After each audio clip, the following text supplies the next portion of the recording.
내가 왜 이걸 해야 되지? 라는 질문으로 하는 말씀이죠. 내가 이걸 왜 해야 되지? 내가 정말 하고 싶은 게 뭐지? 내가 뭘 잘할 때 가장 재미있지? 지금 나는 이 상황에서 뭘 해야 되지? 여러분, 이 질문에 대해 어떻게 대답하시겠습니까? 서울대학교 인문학연구원의 김원 교수라고 하는 분이 고등학생 때 이런 질문을 던졌다고 합니다. 나는 어떤 대학을 가고 어떤 과를 가야 할까? 그리고 나는 무엇을 할 것인가? 그에 대한 교수님의 대답은 놀랍게도 철학이었다고 합니다. 앞으로 대학에 가서 철학을 공부하겠습니다. 그랬더니 어머니와 친척들이 그래, 너는 철학을 해야 돼. 너는 철학가 같아. 그랬을까요? 야, 너 철학가 나와서 뭘 먹고 살려고 그러냐? 철학가 나오면 다 거지 되는 거야. 왜 김원 교수님은 여러 많은 공부 중에서 철학을 공부하려고 했었던 것일까요? 왜 돈도 안 되는 공부를 하려고 했던 것일까요? 그래서 고등학교 3학년 때 너무도 감당하기 힘든 일을 만났기 때문입니다. 그것은 아버지의 갑작스러운 죽음 때문이었습니다. 며칠 전만 해도 같이 이야기하고 온몸에 따뜻한 온기가 있었던 그분이 갑자기 딱딱하게 굳어져 있는 모습을 보게 되었습니다. 이것은 고3의 나이에 굉장히 충격적인 일이었습니다. 아무리 만져봐도 아버지가 움직이지 않는 것이었습니다. 아, 사람이 저렇게 되는 건가? 그러면 사람이 죽은 다음엔 어떻게 되는 거지? 이렇게 죽는다면 나는 무엇을 하면서 살아야 되는 거지? 아무리 대단한 일을 하더라도 저렇게 하나의 물질이 된다면 도대체 뭘 해야 의미가 있을까? 내가 대학을 간다는 게 무슨 의미가 있을까? 고3 학생으로서 대학 입시를 준비하면서 계속 이런 질문이 떠올랐다고 합니다. 내가 공부를 왜 해야 되지? 내가 이러다가 죽을 수도 있잖아. 그때 충격이 너무 컸기 때문에 계속 방황하게 되었습니다. 공부도 안 하고 계속 돌아다녔습니다. 그러면서도 이것을 어떻게 해결해야 되지? 이 문제를 어떻게 풀어낼 수 있지? 하는 질문이 끊이지 않았다고 합니다. 여러분은 이 죽음에 대한 문제에 대해서 어떻게 대답하시겠습니까? 오늘 성령의 감동으로 시편 49편을 기록한 시편의 저자도 이 죽음에 대한 질문을 던지고 있습니다. 10절에 그러나 그는 지혜 있는 자도 죽고 어리석고 무지한 자도 함께 망하며 그들의 재물은 남에게 남겨두고 떠나는 것을 보게 되리라. 이 시편 저자가 어느 정도 인생을 살아보니까 결론은 다 죽더라는 겁니다. 지혜 있는 자도 죽고 어리석은 자도 죽고 무지한 자도 죽고 다 죽더라는 겁니다. 죽을 때 보니까 자기들이 평생 모아둔 돈과 재물도 다 남에게 남겨두고 떠나더라는 겁니다. 그러면서 12절엔 이러한 고백도 하죠. 사람은 존귀하나 장구하지 못하며 멸망하는 짐승입니다. 사람은 하나님의 형상으로 지음받은 존귀한 존재이지만 이 땅에서 90년, 100년 살다가 가더라는 겁니다. 죽을 때 보니까 짐승과 다를 바가 없더라는 겁니다. 짐승은 똑같이 딱딱하고 차가운 시체로 남더라는 겁니다. 짐승은 죽으면 끝이죠. 영이 없기 때문입니다. 그러나 인간은 죽어도 끝이 아닙니다. 우리의 영은 죽음 이후의 세계로 들어가게 됩니다. 그 세계는 이 땅에서 누구를 믿고 어떻게 살았는가에 따라서 결정이 됩니다. 죽은 이후에는 선택의 기회가 없는 것입니다. 히브리서 9장 27절에 한 번 죽는 것은 사람에게 정해진 것이요 그 후에는 심판이 있음이니 말씀입니다. 결국에 모든 것은 성경대로 됩니다. 성경을 믿든 안 믿든 그것은 본인의 자유이지만 어쨌거나 성경대로 됩니다. 왜냐하면 성경은 우주 만물을 창조하시고 인간을 창조하신 하나님의 말씀이기 때문입니다. 살아있는 동안에는 하나님이 어떻고 저떻고 뭐 교회가 어떻고 저떻고 성경이 어떻고 저떻고 뭐 예수 믿는 사람이 어떻고 저떻고 뭐 말할 수 있어요. 웃긴 소리 하고 있어. 본 적 있어? 그런 게 어디 있어? 죽으면 끝이 뭐가 있어? 과학적으로 증명이 돼? 생각은 자유입니다. 표현도 자유입니다. 그렇지만 그 책임은 전적으로 본인이 져야 됩니다. 안타깝게도 많은 사람들이 성경이 하나님의 말씀이라는 사실을 죽은 다음에 깨닫습니다. 아, 그것이 정말이었네. 죽으면 끝이 아니라 죽은 다음에 하나님의 심판이 있습니다. 그때 예수를 믿는 사람들이 그렇게 말했던 말들이 다 사실이었네. 성경 66권은 계속해서 무엇을 말하고 있습니까? 인간의 죽음에 대해 말하고 있습니다. 죽음 이후의 세계에 대해 말하고 있습니다. 죽음 이후에 하나님의 심판을 받아 천국에 가고 지옥에 가고 둘 중에 하나라고 말씀합니다. 이 사실을 너무나 중요한 거잖아요. 하나님께서 안 되면 강제로라도 믿게 해주면 좋겠는데 그런 일은 거의 없습니다. 대부분의 성도는 성경 말씀과 설교 말씀을 들으며 그 사실을 믿게 됩니다. 그런 면에서 보면 성경 말씀이 믿어지고 설교 말씀이 믿어진다는 것은 가장 큰 복 중에 복인 줄 믿습니다. 우리는 잠자고 일어나자마자 수많은 소리를 듣습니다. TV를 켜면 하루 종일 TV가 떠들어댑니다. 요즘에는 인터넷 유튜브 시대를 맞아서 내가 원하는 것을 하루 종일 보고 들을 수가 있습니다. 그렇지만 그것이 사람들에게는 도리어 독이 되고 있습니다. 성경 말씀과 설교 말씀을 들을 시간이 점점 줄어들고 있고요. 진지하게 성경 말씀과 설교 말씀을 듣고 자신의 죽음에 대해서 생각하는 기회를 점점 잃어버리고 있습니다. 사람들이 유튜브를 자꾸 접하다 보니까 자기가 보고 싶은 것만 보려고, 재밌는 것만 보려고 하고, 육체적이고 감각적인 것만 보려고 합니다. 그러다 보니까 인생에 대해서, 죽음에 대해서, 심판에 대해서 진지하게 생각하지는 않습니다. 시편 저자는 그렇게 이 땅만 바라보며 가볍게 살아가는 인간들의 모습을 보며 매우 안타까운 심정으로 외치고 있습니다. 제발, 제발 내 말을 들어달라고 외치고 있습니다. 이것은 정말이고 진리니까 내 말을 꼭 들어달라고 외치고 있습니다. 1절부터 2절까지 함께 읽겠습니다. 시작. 곧 백성들아 이를 들으라. 너희들아 모두 귀를 기울이라. 귀천 분들을 강하고 다 들을지어다. 아멘. 못 백성들아 들으라. 세상의 거민들아 모두 들을지어다. 이 말은 한 사람도 예외 없이 들어야 한다는 겁니다. 귀천 빈부 높은 자리에 있든지 낮은 자리에 있든지 돈이 많든지 적든지 모든 사람은 다 들어야 한다는 것입니다. 무엇을 들으라는 거죠? 3절 4절 다 함께 읽습니다. 시작. 내 입은 지혜를 말하겠고 내 마음은 명철을 작은 소리로 읊조리리로다. 내가 비유에 내 귀를 기울이고 수금으로 나의 오묘한 말을 풀리로다. 지혜의 말씀, 명철의 말씀, 곧 하나님의 말씀을 들으라는 겁니다. 이 말도 맞는 것 같고 저 말도 맞는 것 같은 아리송한 말만 듣지 말고 내 인생 전체를 완전히 믿고 맡길 수 있는 지혜의 말씀, 명철의 말씀, 하나님의 말씀을 들으라는 겁니다. 여러분 얼마나 하나님 말씀을 듣고 계십니까? 하나님의 말씀을 매일 읽고 듣고 묵상하면 지혜가 생깁니다. 명철이 생깁니다.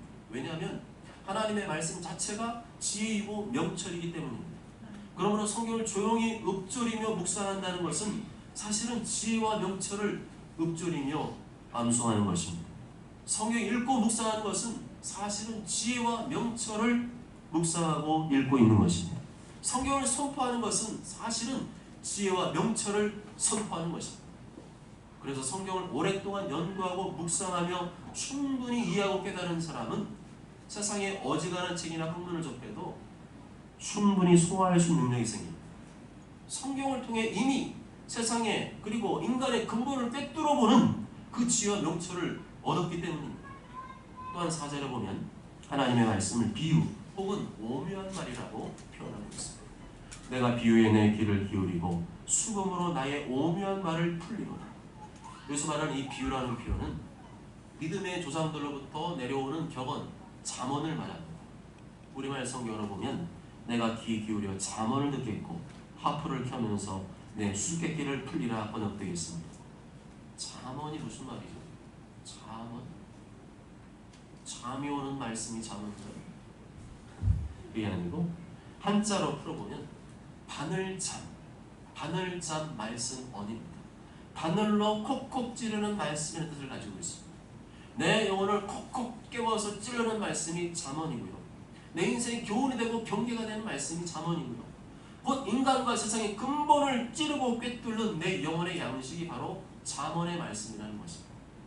이 구약 성경의 잠언은 비신자나 초신자도 아주 편하게 읽을 수 있는 말씀입니다. 하나님이라는 용어나 신앙적인 용어가 별로 없습니다. 그래서 누구라도 쉽게 접할 수 있는 말씀이 잠언이고 그렇지만 잠언 속에는 하나님의 심정이 하나님의 마음이 그대로 담겨 있습니다. 4절에 수금으로 나의 오묘한 말을 풀리로다 말씀합니다. 그래서 오묘한 말이란 것은 수수께끼, 모호한 말, 어려운 문제 이런 뜻을 가지고 있습니다. 시편 저자는 하나님 말씀 묵상하는데 잘 이해가 안 됩니다. 잘 깨달아지지가 않아요. 그래서 뭘 했다는 거예요? 수금을 연주했다. 수금은 지금 하프 같은 거죠. 하프를 막 연주했다. 계속 하프를 연주하면서 뭐 하는 거예요? 말씀을 묵상하는 거예요. 이 말씀 무슨 뜻이지? 이게 무슨 뜻을 가지고 있지? 계속 말씀을 묵상했습니다. 그렇게 잔잔한 음악을 연주하면서 이 수수께끼 같은 어려운 말씀을 계속 묵상했더니 누가 알려주신 거예요? 성령님께서 알려주신 거예요. 성령께서 그 어려운 말씀이 무슨 뜻인지 알아먹을 수 있게 생각 속에 알려주신 겁니다. 이와 같이 우리도 이 시편 저자처럼 하나님의 말씀을 계속 읊조리고 조용히 묵상하면, 그리고 잘 그래도 이 무슨 말씀이지? 이해가 안 되면 잔잔한 음악이나 찬양을 틀어놓고 계속 말씀을 붙들고 씨름하잖아요. 그러면 누가 그 시간에 나에게 임하실까요? 성령님이 임하신 줄 믿습니다. 성령이 임하신 줄 믿습니다. 성령이 임하신 거예요. 계속 말씀을 내가 붙들고 씨름하는 시간, 괜히 공치는 시간이 아니고 계속 말씀을 읽고 묵상하고 이게 무슨 뜻이지?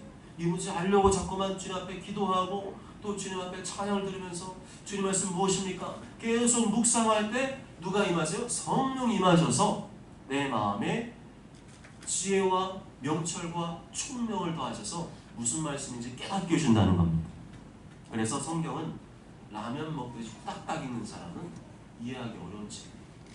마치 곰탕을 끓여 먹듯이 진드감치 앉아서 계속 말씀과 씨름하며 읽고 묵상해야 성령님이 임하셔서 그 내가 몰랐던 깨닫지 못한 말씀을 이해하고 깨닫게 하시고 오묘한 말씀, 수수께끼 같은 말씀을 알아먹을 수 있게 하시는 것입니다. 성경을 라면 끓여 먹듯이 후닥닥 읽지 말고 진드감치 앉아서 읽으시기 바랍니다. 남이 떠먹여주는 말씀만 먹지 말고 진드감치 앉아서 내가 계속 읽고 묵상하고 읊조리며 하늘의 지혜와 명철과 총명을 얻으시길 바랍니다. 1절에서 4절까지에서는 우리에게 지혜와 명철을 주시는 하나님의 말씀에 대해서 말씀했다면 5절부터 9절까지는 하나님의 말씀의 구체적인 교훈에 대해서 말씀하고 있습니다. 시편 저자는 5절에서 내가 두려울 만한 상을 만났지만 나는 두려워하지 않는다고 고백합니다. 죄악이 나를 따라다니며 나를 애워싸는 혼란의 나를 내가 어찌 두려워하랴. 여기서 죄악이라는 말은 히브리어로 하나님의 법에 위반되는 행위, 하나님의 말씀에 불순종하는 행위를 말합니다. 나를 따라다닌다는 말은 히브리어로 나를 공격한다는 뜻을 가지고 있습니다. 즉 죄악이 나를 따라다닌다, 죄악이 나를 공격한다는 말은 하나님의 법을 파괴하는 악인들이 하나님 말씀에 순종하며 살아가는 이 시편 저자를 계속 공격했다는 말입니다. 또한 이어지는 환난의 날이라는 말은 히브리어로 재앙이 덮친 날을 말합니다. 다시 말하면 시편 저자는 지금 겹겹이 우격상을 당한 상황입니다. 악인들이 자신을 집요하게 따라다닙니다. 계속 괴롭히며 애워싸며 공격합니다. 뿐만 아니라 인생의 고난과 재앙까지 겹쳐서 환난의 날을 맞이했습니다. 그렇지만 두려워하지 않는다는 것. 죄악이 나를 따라다니며 나를 애워싸는 환난의 날을 내가 어찌 두려워하려. 그러면 시편 저자는 지금 뭘 믿고 자기에 닥친 환난의 날을 두려워하지 않고 있는 것입니까?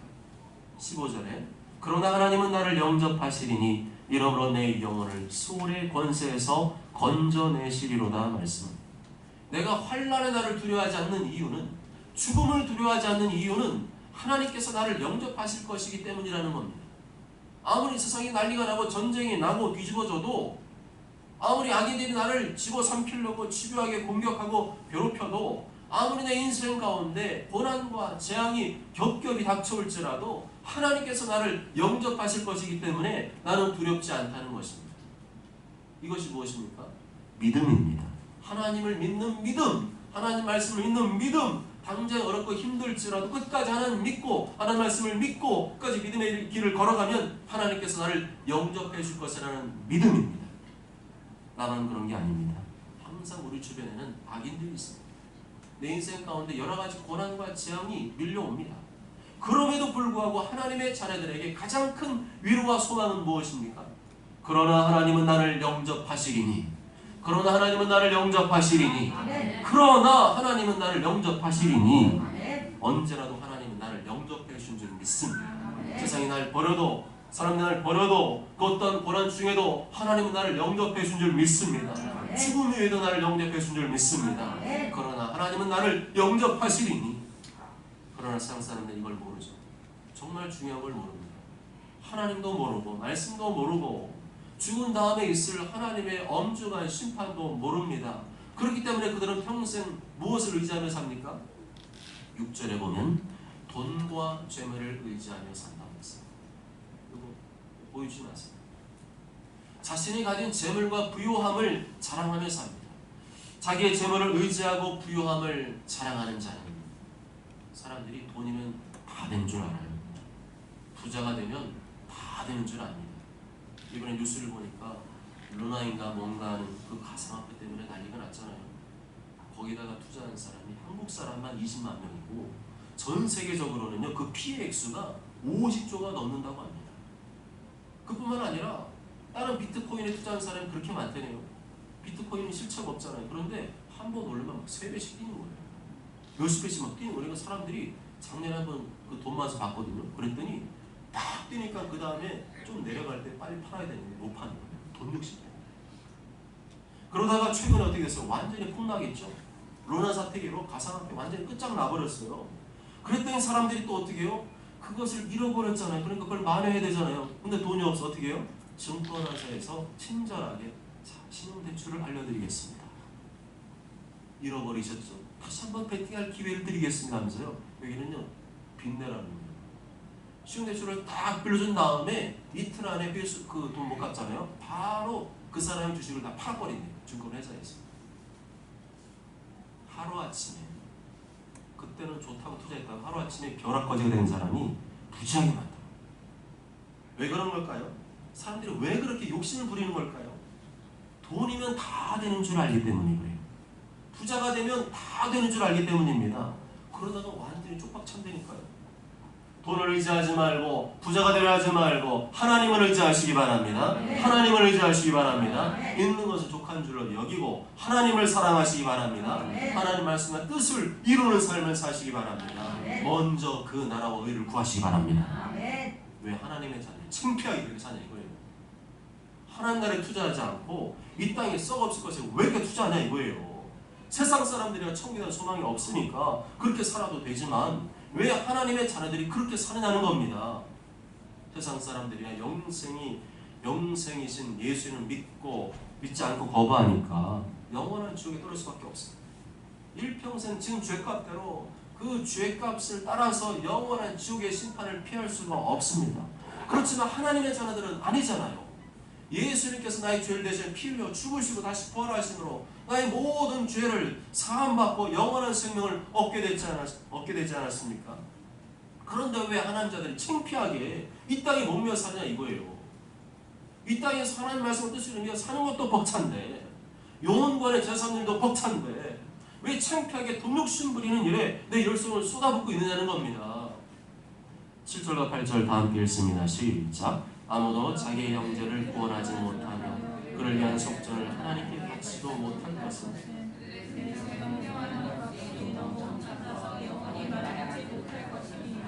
아멘. 세상 사람들의 소망은 부와 재물밖에 없습니다. 잘 먹고 잘 사는 것밖에 없어요. 그거밖에 소망이 더 있겠습니까? 하나님 모르니까, 말씀도 모르니까 하나님 찾지도 않습니다. 관심도 없습니다. 항상 돈만 쫓아갑니다.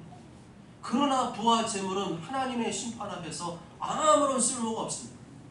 돈으로는 자신을 죄에서 구원하지 못합니다. 자기 형제를 구원하지 못합니다. 가족 친척 구원하지 못합니다. 그들의 생명을 속량할 길이 없습니다.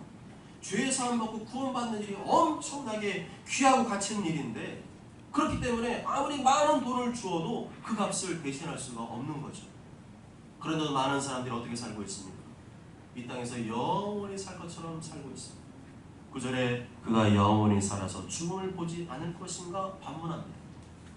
계속 이 땅에서 영원히 살 것처럼 사람들이 부와 재물을 탐하고 산다는 겁니다. 10절 말씀대로 그들은 자신이 죽는다는 사실을 잊고 있습니다. 지혜 있는 자도 죽고 어려서 보면 미련한 자도 죽고 다 죽는다는 사실을 잊고 있습니다. 죽은 다음에는 그동안 내가 모은 모든 돈을 남겨두고 남한테 넘겨주고 한다는 사실을 잊고 있습니다. 11절에 보면 자기들이 사는 집과 거처와 토지도 계속 영원히 존재할 것이라고 착각하고 있습니다. 그러나 그들의 속생각에 그들의 길은 영원히 있고 그들의 거처는 대대에 이르리라 하여 그들의 토지를 자기 이름으로 부르도다. 그러나 그렇지 않습니다. 12절 말씀에 사람은 존귀하나 장구하지 못합니다. 멸망하는 짐승과도다 말씀입니다. 사람은 하나님의 형상으로 지음받은 존귀한 존재이지만 이 땅에서 영원히 살 수 없습니다. 짐승이 몇 년 살다가 죽을 운명이듯이 모든 사람도 길어야 90년, 100년 살다가 죽는 겁니다. 그리고 죽은 다음에는 하나님의 심판이 기다리고 있습니다. 이 사실을 정말로 믿는 사람은 세상 사람처럼 부와 재물을 의지하며 살 수가 없어요. 부와 재물을 소망하며 살 수 없습니다. 이 땅에 부자가 되고 잘 먹고 잘 사는 것이 인생의 목적이 될 수가 없습니다. 그러면 창피한 일이에요. 시체말로 쪽팔린 일입니다. 우린 죽은 다음에 하나님의 심판이 있음을 믿기 때문에 이 땅에서 천국을 소망하며 삽니다. 하나님의 말씀과 뜻을 이루며 삽니다. 영혼 구원의 제3 일에 힘쓰며 삽니다. 하늘의 상급을 쌓고 보화를 쌓는 일에 힘쓰며 삽니다.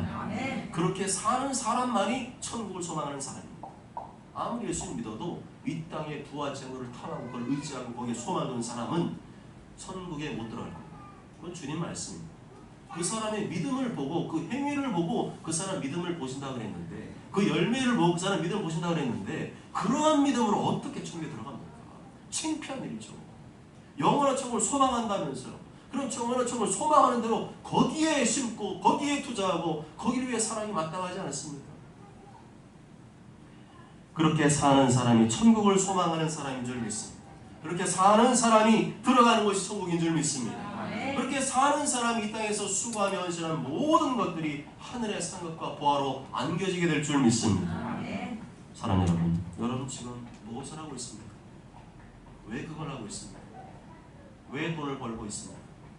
죽으면 다 남겨두고 가야 되는데 왜 그걸 하고 있습니까?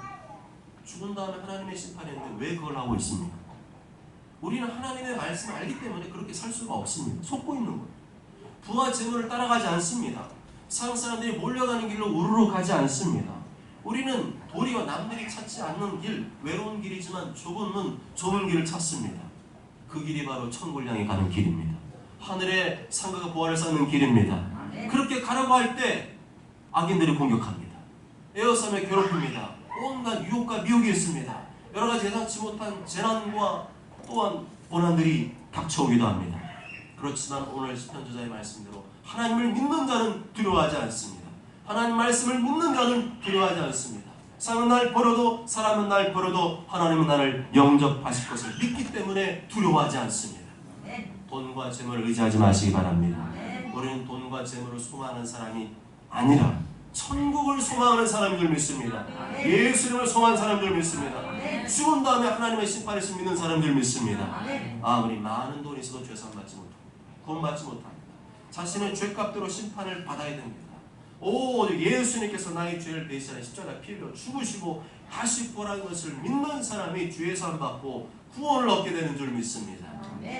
모쪼처럼 모두가 이제는 돈과 재물을 소망하지 말고 천국을 소망하면서 하시고 하나님의 말씀과 뜻을 이루며 살고 영혼 구원을 제자 삼으며 살고 하늘의 상급과 보화를 쌓으며 사는 자가 되시길 주님의 이름으로 축복합니다. 아멘.